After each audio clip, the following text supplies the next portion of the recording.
Hello everyone, welcome back to my channel Wangshan in emotions. I hope आप सब अच्छे नहीं हो तो हो जाओ यार। सो गाइस, आपको बैकग्राउंड में मेरे फ़ैन की जो है वॉइस आ रही होगी। उस वॉइस को आप इग्नोर करना एंड मेरी वॉइस पे थोड़ा सा फोकस करना। एक्चुअली मेरा बीच में वीडियो ना डालने का रीज़न कुछ थोड़ा सा टेढ़ा मेढ़ा है। फ़िलहाल मैं अभी वो बताऊँगी नहीं क्योंकि टाइम हमारे पास कम है। मैं इसका लास्ट एपिसोड, फ़ोर्स्ड मैरिज का लास्ट एपिसोड है ये, तो मैं इसे एक्सप्लेन करती हूँ जल्दी से बस। और रही बात कि मेरे साथ क्या हुआ है, मैं किसी दिन लाइव आ कर के आपको बता दूँगी। मे बी संडे के दिन हम लाइव आ सकते हैं, मैं भी बोला है, कंफर्म नहीं है मेरा। चलिए आज के इस प्यारे से वांगशन वन शॉट के लास्ट पार्ट को स्टार्ट करते हैं। विंग, जिसने वांग जी के गले में अपने हाथों को डाल लिया था क्योंकि उसके पैर उसे जवाब दे चुके थे, वो वांग जी के टच में इतनी बुरी तरीके से मेल्ट हो जाया करता है। विंग को खुद ही समझ नहीं आता है कि वांग जी उसे फोर्स कर रहा है या विंग खुद उसे अपनी तरफ आने के लिए उकसा रहा है। वांग जी विंग को उसके एक पैर से उठाता है। विंग, जो दूसरे पैर के बल खड़ा नहीं हो पा रहा था, तो वो अपने पैर को वांग जी की कमर में लपेट लेता है। सीन अब कुछ ऐसा था, वांग जी के नेक में विंग के हाथ थे। विंग का एक पैर वांग जी की कमर पर और दूसरा उसके एक हाथ में था। वांग जी ने अपने दूसरे हाथ से विंग की कमर को बहुत ही लाइट और टाइट पकड़ा हुआ था, मतलब इतने लाइट कि विंग को दर्द ना हो, इतने टाइट कि विंग गिरे नहीं। और वो विंग की नेक को लिक कर रहा था। विंग, जिसने अपनी पूरी नेक का फुल एक्सेस वांग जी को दे दिया था, वो अपनी गर्दन को बिल्कुल पीछे की तरफ झुकाए हुए था और अपनी आंखों को बंद करके अपने होठों को फैलाकर गहरी गहरी सांसें ले रहा था। वांग जी अभी विंग को पूरा खा जाना चाहता है। वांग जी को विंग इतना ज़्यादा प्यारा लग रहा था अभी कि वांग जी खुद को बिल्कुल रोक नहीं पा रहा था। वो विंग को लेकर सीधे के सीधे बाथरूम में चला जाता है।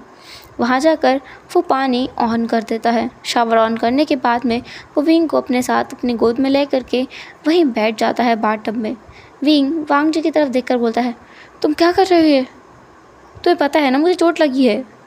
वांग जी विंग के गालों को सहलाते हुए फिर उसके फोrehead पर किस करके बोलता है, पता है मुझे। तुम्हें क्या लगता है मेरे दिमाग में बस वही एक चीज़ चलती है, मैं शावर ले रहा हूँ। तुम खुद की हालत देखो, तुम खुद भी कितने ज़्यादा टर्न ऑन हो, बिल्कुल मेरी तरह। इस हालत में अगर हमने खुद को शांत नहीं किया तो हमें कुछ करना पड़ेगा, और तुम्हारी हालत कुछ करने की तो है नहीं। विंग जो मुंह बनाता है और कहता है, तो मुझे इस हालत में छोड़ा किसने है? वांग जी जो विंग को देखकर बस मुस्कुराने लगता है। वांग जी की हंसी ना विंग को किसी चाबुक की तरह चुभ रही थी। विंग जो वांग जी के दोनों लिप्स को अपनी उंगलियों के बीच में दबाकर बोलता है, अपने होठों को हंसना बंद करो, मुझे तुम्हारी हंसी बिल्कुल नहीं पसंद है। वांग जी विंग के हाथ को पकड़ के उसके फिंगर्स पर किस कर लेता है। विंग अपने हाथ को पीछे खींचते हुए बोलता है, तुम कितने बेशरम हो, शेमलेस। वांग जी विंग के फोरहेड को अपनी तरफ करता है, अपने फोरहेड को विंग के फोरहेड से मिलाते हुए, अपनी गहरी गहरी सांसों को विंग की गहरी सांसों से जोड़ते हुए वांग जी कहता है, अभी तक तो मैंने इतनी शेमलेसनेस तुम्हें दिखाई ही नहीं है। जिस दिन तुमने पूरा मुझे शेमलेस देख लिया, पता नहीं उस दिन तुम्हारा क्या होगा। विंग जिसे झटका लगा ये सुनकर, क्योंकि अगर ये वांग जी की शेमलेसनेस नहीं है तो क्या है? इससे ज़्यादा और बुरा क्या हो सकता है विंग के साथ? इससे भी ज़्यादा शेमलेस क्या कर सकता है वांग जी? लिटरली वो समझ नहीं पा रहा था। शायद इस सवाल का जवाब विंग को जल्दी मिलने वाला भी था।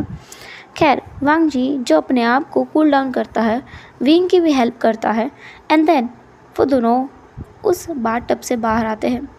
वांग जी विंग को हेल्प करते हुए कमरे में लेके जाता है और उसे हेल्प करता है चेंज करने में। विंग बार बार वांग जी के हाथ को झटके से हटा रहा था और उसे मार रहा था, लेकिन वांग जी, जिसे विंग की मार का कोई असर ही नहीं हो रहा था।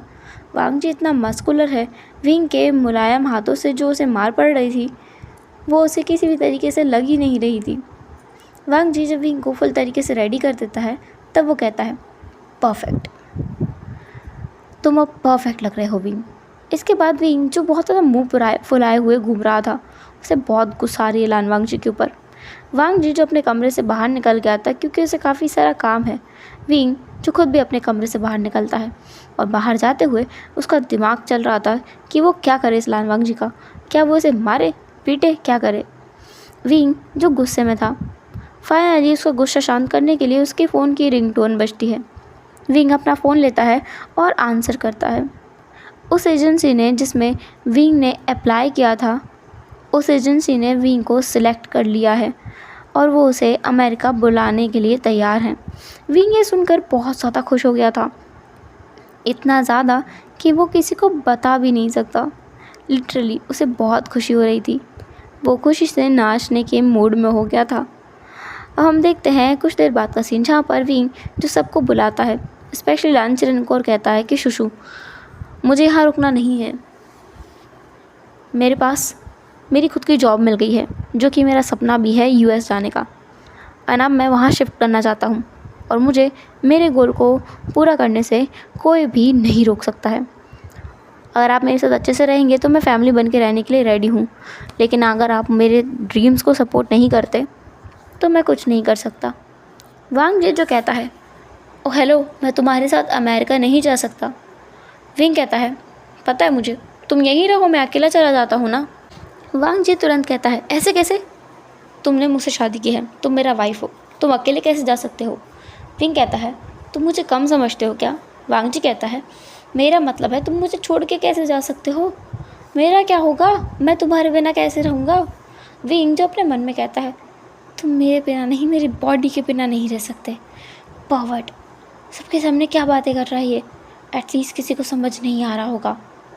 सचिन दूसरी तरफ कहता है, वांग जी अगर वो मेरा ओमेगा होता ना तो मैं तो उसे ज़रूर जाने देता, पर तुम जाने नहीं दे रहे हो। वांग जी जो सचिन की तरफ घूर कर देखता है, लेकिन सचिन वहाँ से पीछे हट जाता है क्योंकि वो वांग जी के गुस्से का सामना नहीं करना चाहता। फाइनली सबको विंग की बात माननी ही पड़ती है एंड विंग को अमेरिका जाने के लिए छूट देनी ही पड़ती है। वेल वो किसी से पूछ नहीं रहा था, वो बस बता रहा था कि वो अमेरिका जा रहा है। विंग जब पैकिंग करने के लिए अपने कमरे में जाता है तो वांग जी को बहुत गुस्सा आ रहा था। वो उसके पीछे पीछे आके बोलता है, तुम ऐसे कैसे जा सकते हो, बताओ मुझे ज़रा, तुमने बिल्कुल मेरे बारे में नहीं सोचा, तुमने बिल्कुल भी नहीं सोचा ना कि मैं कैसे रहूँगा तुम्हारे बिना। विंग कहता है, ओह हो, जैसे कि मुझे तो पता ही नहीं है तुम्हें मैं चाहिए या मेरी ये बॉडी। वांग जी विंग को तरफ देखकर बोलता है, विंग तुमने जब मुझसे शादी की ना तब से तुम सिर्फ़ और सिर्फ मेरे हो गए थे, अब तुम सिर्फ मेरे साथ रह सकते हो और किसी के साथ नहीं। विंग कहता है, तो मैं किसी और के साथ कहाँ रह रहा हूँ, मैं अपने काम के लिए बाहर जा रहा हूँ, मुझे अपने करियर बनाना है, मुझे बाहर जाना है, मुझे काम करना है, सिंपल। वांग जी विंग के लिए बहुत ज़्यादा परेशान था, इसलिए भी कि विंग को वो सच में पसंद करने लगा है, ये भी एक रीज़न था उसका, पर ये चीज़ वो खुलकर बोलना नहीं चाहता। विंग जो उसका मन तो नहीं पढ़ सकता ना, तो वो ये चीज़ समझ नहीं पाता एंड वो अब अपने एयरपोर्ट के लिए निकल रहा था। एयरपोर्ट जाते टाइम पे वांग जी विंग की तरफ पपी आइज़ के साथ देख रहा था कि शायद एक बार के लिए विंग उस पर दया कर दे और मान जाए, ना जाए, पर उसका कोई भी पैंतरा किसी भी काम नहीं आया एंड फाइनली विंग जो अब जाने वाला था, जाते हुए वो लास्ट टाइम एयरपोर्ट से वांग जी को देखता है, जो उसे देख करके पाउटी फेस बना रहा था, जैसे कि वो बताना चाहता हो कि वो विंग के डिसीज़न से कितना ज़्यादा डिससेटिस्फाइड है। वो चाहता है कि विंग यहाँ रुके, वो ना जाए, पर विंग जिसने बहुत पहले ही सोच लिया था कि वो अमेरिका जाएगा, वहाँ अपना काम आगे बढ़ाएगा और अपने करियर पे फोकस करेगा, वो इस तरीके से पीछे नहीं रह सकता है। यहाँ से हम देखते हैं लगभग एक हफ्ते बाद का सीन, जहाँ वांग जी जो एयरपोर्ट पे खड़ा हुआ विंग को कॉल कर रहा था, मैं आ गया हूँ, मुझे नहीं पता है, तुम मुझे लेने के लिए आओ या तो किसी को भेजो। विंग दूसरी तरफ अपने काम में बहुत ज़्यादा बिजी था, वो किसी को लेने के लिए भेजता है वांग जी को। वांग जी उस पर्सन के साथ विंग के जो उसने अपार्टमेंट लिया है अमेरिका में, वहाँ जा कर के और विंग का वेट करने लगता है। विंग रात में लगभग 10 बजे वापस आता है। वांग जी विंग को देखते ही उसके पास जाता है, विंग जो कि बहुत ज़्यादा टायर्ड था। विंग जो आकर कहता है, देखो वांग जी मैं बहुत ज़्यादा टायर्ड हूँ आज, इसलिए इससे पहले कि विंग कुछ कह पाता, वांग जी विंग को बाहों में उठा लेता है। विंग जो सोचता है कि कोई नहीं, इससे क्या ही बहस करो, जो करना है करता रहे। विंग की हिम्मत नहीं है इसे रोकने की भी, और वैसे भी अब विंग क्या ही बोले, वो मानेगा थोड़ी। वांग जी आगे बढ़कर विंग को काउच पर लिटा देता है और उसके पैरों को शूज़ निकालता है, फिर सॉक्स, एंड देन वाटर ला करके उसके फेस को क्लीन करने लगता है। विंग वांग जी को देख रहा था कि ये कर क्या रहा है। देन वांग जी जो जा कर के विंग के लिए खाना लेके आता है और फिर उसे फूड सर्व करते हुए बोलता है, मैंने सुना है तुमने दिन भर से कुछ भी नहीं खाया है, ये फिनिश करो।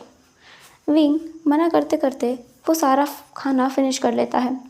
देन वांग जी विंग का सर अपने लैप में रख कर उसके बालों को सहलाते हुए और हल्का सा गुनगुनाने लगता है। विंग को पता ही नहीं चलता कि उसे कब नींद आ गई थी। जब नेक्स्ट मॉर्निंग वो जागता है तो उसका अलार्म ऑफ कर दिया गया था। विंग जोट कर कहता है, तुमने किससे पूछ के मेरा अलार्म ऑफ किया, मुझे जल्दी उठना था। वांग जी कहता है, तुम्हें कितने बजे उठना था। विंग कहता है 5 बजे। और तुम्हें कितने बजे जाना है। 6:30 बजे। और अभी 6 बज रहे हैं, मैं कितने जल्दी क्या करूँगा। तुमने नहा लिया है। विंग कहता है, मैंने कब नहाया, देखो। विंग फिर महसूस करता है कि उसकी बॉडी में बिल्कुल भी जो है इचीनेस नहीं है और ना उसे टायर्ड फील हो रहा है। विंग कहता है, मैंने कैसे नहाया।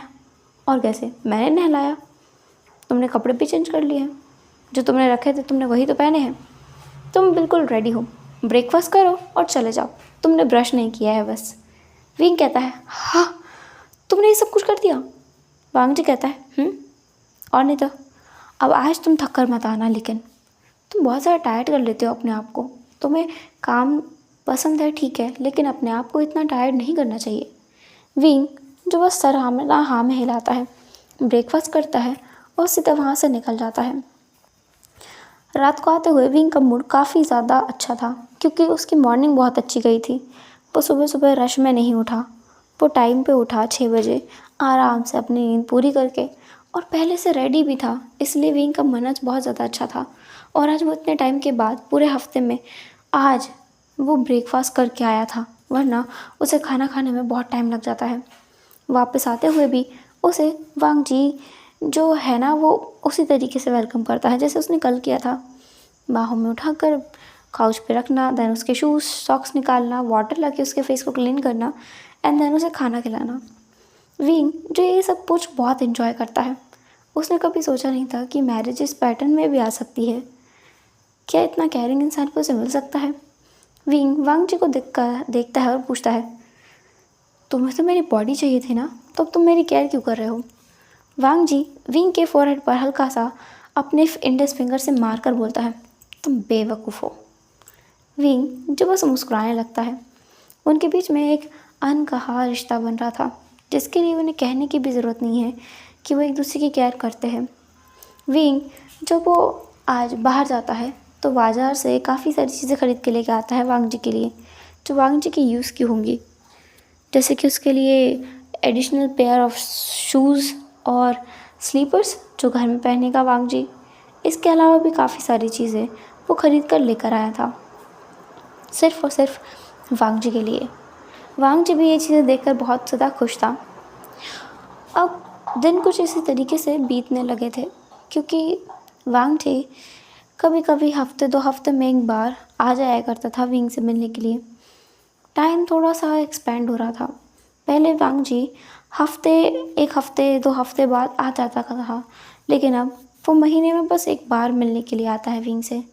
विंग भी ये चीज़ समझता है, उन दोनों के बीच की दूरी बहुत ज़्यादा है। फ़्लाइट लेनी पड़ती है, टाइम निकालना पड़ता है, पैसे भी लगते हैं, और सबसे इम्पॉर्टेंट वांग जी का अपना खुद का करियर है। इस तरीके से वांग जी अपना करियर किसी के लिए सेक्रीफाइस नहीं कर सकता। तो विंग जो वांग जी को कॉल करता है, वांग जी जो विंग का कॉल उठाता है। विंग कहता है, तुम इस महीने आए नहीं मुझसे मिलने। वांग जी कहता है, बहुत ज़्यादा काम है, वरना मैं पक्का आ जाता। विंग कहता है, हम ऐसा कर सकते हैं, 1 महीने के लिए तुम यहाँ आ जाया करना, 1 महीने में 1 बार के लिए, और अगले महीने में मैं 1 बार के लिए वहाँ जाया करूँगा। इससे हम लोगों को 2 महीने का टाइम मिल जाएगा। वांग जी कहता है, ये भी सही है, ठीक है। वांग जी के फिनिश करते ही विंग कहता है, तो ठीक है, एयरपोर्ट आ जाओ मुझे लेने के लिए, मैं आ गया हूँ। वांग जी जो तुरंत अपने जो वो ऑफिस में था वहाँ से खड़ा हो जाता है कि सच में विंग आ गया है। वांग जी फिर किसी की ना तो सुनता है ना किसी को देखता है, वो सीधे एयरपोर्ट पहुंचता है। विंग आज उसे इतने टाइम के बाद सही हालत में मिला है, वरना हमेशा तो वो टायर्ड ही रहा करता है। विंग को देखते ही वांग जी उसे बस गले में लगा लेता है। विंग भी वांग जी को हग बैक करते हुए और बहुत सारी बातें करता है। उनकी इस सब रिलेशन को ये सब करते हुए 6 महीने का टाइम बीत चुका है। विंग और वांग जी अब काफ़ी ज़्यादा करीब हैं। विंग जिसने 6 महीने अमेरिका में बिताई हैं, उसे ये तो समझ आया कि अमेरिका में बहुत सारी चीज़ें हैं। वो एक अच्छा करियर बना सकता है, बहुत सारी चीज़ें कमा सकता है, बहुत कुछ है जो उसे वहाँ मिलेगा। पर जो चीज़ उसे वहाँ नहीं मिलती है वो है सुकून, जो उसे यहाँ मिलता है। यहाँ उसका खुद का अपना घर है, वहाँ उसे अब अगर वो एक दिन भी काम करने नहीं जाता है तो उसे टेंशन हो जाती है कि वो इस महीने का रेंट कैसे भरेगा, अपना फूड कैसे इंतज़ाम करेगा, क्योंकि वो घर से पैसे नहीं लेता है। और यहाँ चाइना में रहकर जब वो काम करता है, जो पैसे उसे मिलते हैं वो पैसे सिर्फ उसके होते हैं, क्योंकि घर और खाना तो उसका खुद का ही है ना। और जो पैसे उसे मिलते हैं वो उससे कई सारे कोर्स करता था, नई नई चीज़ें सीखता था, और अब सब कुछ उससे बदल गया है। वो थक गया है ज़िंदगी से। 6 महीने में ही उसे थकान होने लगी है। कभी कभी होता है ऐसा कि हमें लगता है कि बाहर की ज़िंदगी बहुत ज़्यादा सुकून और खूबसूरत होगी, पर असल में वो बहुत ज़्यादा परेशानियों से भरी होती है। कभी कभी उस माहौल से जहाँ आप कंफर्टेबल हैं वहाँ से दूर न जाना एक बेहतर चॉइस हो सकती है। विंग के साथ अभी यही हो रहा था। हर बार हम छोड़कर अपने जगह को जाएं ज़रूरी तो नहीं ना। हम वहाँ रहकर भी काफ़ी नई नई चीज़ें सीख सकते हैं, अपनी खुद की ग्रोथ कर सकते हैं, और आज के टाइम पे तो इंटरनेट हर जगह है। तो विंग इसी सोच की वजह से वांग जी से कहता है, लजा, अगर मैं अमेरिका से वापस आ जाऊँ तो कोई कुछ बोलेगा तो नहीं ना। वांग जी कहता है, कोई कुछ क्यों बोलेगा विंग, तुम्हारी अपनी मर्जी है। विंग कहता है, नहीं, कुछ लोग तो बोलेंगे ही कि बड़ा अमेरिका अमेरिका करता था, 6 महीने में ही भाग गया। वांग जी कहता है, विंग, तुम अमेरिका में भी रहोगे ना तब भी लोग तुम्हारी बुराई ही करेंगे, तो उन 2-4 लोगों के चक्कर में रहकर तुम क्यों अपने आप को इतना परेशान कर रहे हो। किसी और के बारे में सोचने की जगह तुम्हें अपने बारे में सोचना चाहिए। विंग कुछ देर सोचने के बाद कहता है, ये भी सही है, तो क्या मैं वापस आ जाऊँ। मैं अपना सारा सामान लेकर ही आया हूँ। मैंने सोच लिया था कि अगर तुम्हारे घर पे कोई किसी ने कुछ बोला तो मैं हांगकांग में ही किसी दूसरी जगह अपार्टमेंट लेके रहने लगूँगा। वांग जी कहता है, हाँ, हम ऐसा कर सकते हैं। तुम और मैं साथ में एक अपार्टमेंट लेते हैं, हम उसका रेंट खुद दे देंगे या फिर उसे खुद खरीद लेंगे आधे आधे पैसे देकर। बोलो क्या बोलते हो। विंग कहता है, ये भी सही है। वांग जी कहता है, तुम्हें इक्वालिटी चाहिए, मैं समझ सकता हूँ, तो ये ऑप्शन सबसे बेस्ट है। वांग जी विंग को बहुत अच्छे तरीके से समझने लगा है, बहुत ज़्यादा अच्छे तरीके से। और अभी वांग जी विंग से कहता है कि वो दोनों इक्वालिटी में ही रहेंगे, और अगर विंग को जिस दिन भी थकान लगने लगे वो वांग जी से कहते, वांग जी है उसे संभालने के लिए। विंग सब कुछ छोड़ करके उसके ऊपर डिपेंड कर सकता है, और वांग जी कभी उससे नहीं कहेगा कि विंग उसके ऊपर डिपेंड करता है। विंग जो बस स्माइल करता है वांग जी की तरफ देखकर, बस उसे ये सुनना था, उसे कुछ नहीं चाहिए। मतलब उसे ये बिल्कुल नहीं चाहिए कि वांग जी सच में उसकी टेक केयर करे या फिर सच में उसे पैसे दे। बस उसे सुनना था ये कि हाँ, वांग जी उसे एक बार बस कह दे कि हाँ, तुम सब कुछ छोड़ दो, मैं तुम्हें संभाल लूँगा, जो कि वांग जी ने कह भी दिया। विंग अपना सारा सामान लेकर वापस से लान हाउस आ गया था। उसे देखकर सजन और लांचरन भी खुश थे, क्योंकि उन्हें सच में चाहिए था कि विंग वापस आ जाए। उनका खुद भी विंग के बिना मन नहीं लगता। फिर से वही चूहे बिल्ली की दौड़ शुरू हो गई थी, वांग जी और सजन की। सजन जो अपने आप को एक फॉक्स बताता है, और वांग जी को एंग्री किटन, और विंग कई बार सजन का सपोर्ट करने की वजह से पनिशमेंट पा चुका है। पर अब वो पनिशमेंट विंग को पनिशमेंट नहीं लगती, अच्छा लगता है उसे। वांग जी जिस तरीके से उसे पैम्पर किया करता है अच्छा लगता है। बेड में भी वो उसे बहुत बुरी तरीके से पैम्पर करता है। उसकी बॉडी पहले टूटी हुई सी रहती थी, और अब उसे ऐसा लगता है कि वांग जी बहुत ध्यान से उसका ख्याल रखता है। काफ़ी सारी चीज़ें वांग जी में जैसे बदल गई हैं। जैसे कि वांग जी इस तरीके से उसको पैम्पर करता है कि विंग को एक चोट भी ना आ जाए। अगर किसी भी तरीके से वांग जी ने विंग को हर्ट किया तो शायद वांग जी को ही हर्ट हो जाएगा, ऐसा उसे शायद लगता है। इसलिए तो वो विंग को इतने अच्छे तरीके से पैम्पर करके रखा करता है। यहाँ से हम देखते हैं लगभग 1 साल बाद का सीन, जहाँ पर विंग जिसके बड़े से स्टमक को लेकर विंग वहीं काउच पर बैठा हुआ है। लांचरन उसके पैरों की मालिश कर रहा है। वांग जी जो उसके लिए जूस बना रहा है, और सचैन जो जो फ्लोर पर पोंछा लगा रहा है, क्योंकि विंग ने अभी अभी वॉमिट किया था और सचैन उसे खुद साफ कर रहा था। हालांकि विंग ने कहा कि ये बहुत ज़्यादा डर्टी है, ऐसा नहीं करना चाहिए, उन्हें मेड को बोल देना चाहिए, पर सचैन ने कहा कि मेड भी तो बिज़ी है, वो खुद भी ये सब कर सकता है और उसमें उसे कोई भी परेशानी नहीं है। वैसे भी उसका नेफ्यू या नीस आने वाला है, ये तो उसे खुशी की बात लगती है। विंग जो अपना इतना बड़ा टमी लेकर बैठा हुआ था, अचानक उसे अपने पेट में दर्द होने लगता है। विंग कहता है, लंचा मुझे हॉस्पिटल जाना पड़ेगा, ऐसा लग रहा है, मुझे बहुत पेन हो रहा है। वांग जी विंग को हॉस्पिटल के रश में लेके जाता है। सचैन और लांचरन बहुत ज़्यादा परेशान थे। सबसे ज़्यादा परेशान था वांग जी। वांग जी विंग के साथ में उस वार्ड के अंदर भी गया था, जहाँ पर ओमेगास बर्थ देते हैं, क्योंकि वो अपने ओमेगा को बिल्कुल अकेला नहीं छोड़ना चाहता। उसके सबसे क्रिटिकल टाइम में वो उसे कैसे अकेला छोड़ सकता है। बर्थ के प्रोसेस को देखते हुए वांग जी कसम खाता है कि वो दूसरा बेबी बिल्कुल नहीं करेगा, चाहे ये बच्चा ओमेगा हो या अल्फ़ा, फ़र्क नहीं पड़ता, लेकिन वो दूसरा बच्चा बिल्कुल भी नहीं करेगा। विंग कितनी ज़्यादा पेन में है, उसके पेन को देखकर वांग जी की आंखों में आंसू आ गए थे। बेबी बर्थ लेने के बाद में वांग जी की तरफ उसे बढ़ाया जाता है, पर वांग जी विंग को देख रहा था और पूछ रहा था कि ये बेहोश क्यों है। नर्सेस उसे बताती हैं कि विंग अभी थोड़ा सा थका हुआ है, इसलिए सो गया है, वो बहुत जल्दी जागेगा और होश में आ जाएगा।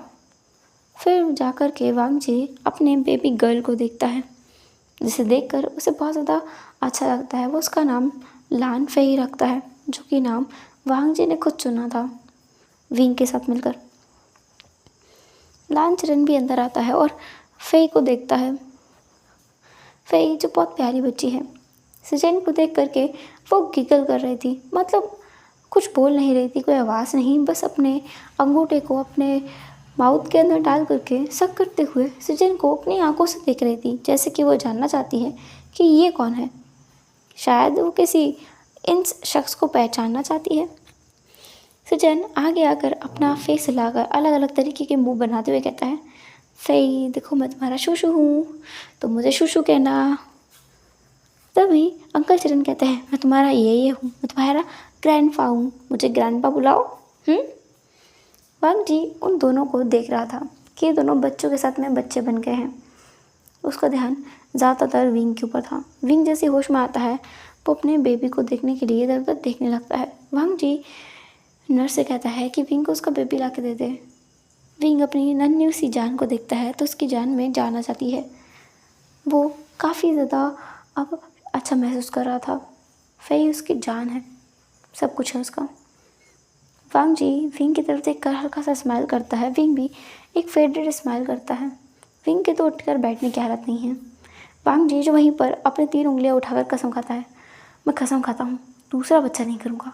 विंग उसे देखकर हल्का सा हंस देता है कि विंग कितना ज़्यादा क्यूट लग रहा है अभी इस पोजीशन में। हेलो एवरीवन, तो कैसा रहा ये लास्ट एपिसोड? बहुत छोटा है बट मुझसे अभी इतना ही होगा। सो फ़िलहाल के लिए आप यही रख लो एंड मैंने FF कंप्लीट कर दिया। फिर मिलेंगे नेक्स्ट FF में, तब तक के लिए अपना ख्याल रखना। Take care, bye bye.